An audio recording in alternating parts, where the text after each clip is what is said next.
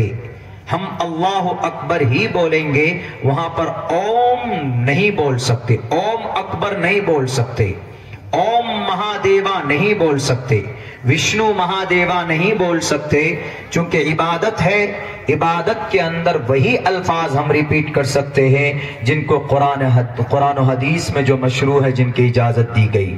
اسی لیے میں نے ابھی بولا آپ لوگوں کے سامنے اوم شانتی، اوم شانتی، چونکہ یہ پرٹیکولر کوئی عبادت نہیں ہے خاص اللہ کے طرف سے، ایک مجلس ہے، گیان کے طور پر، نالج کے طور پر آپ لوگوں کے سامنے بات رکھی جاتی ہے۔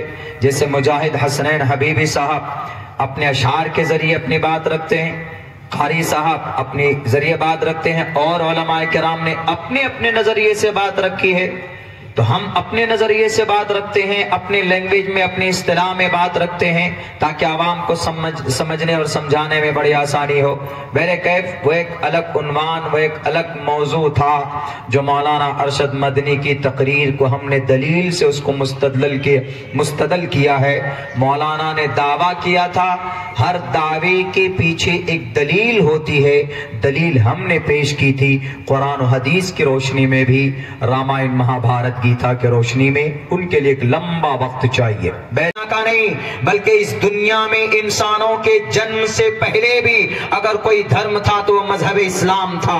تاریخ اٹھا کر دیکھو، دنیا کا سب سے بہترین اور سب سے اچتم، سب سے اتم پوتر گرنتھ قرآن کریم کے اندر اللہ تبارک و تعالیٰ نے بیان کیا ہے، الستو بربکم، کیا میں تمہارا رب نہیں ہوں؟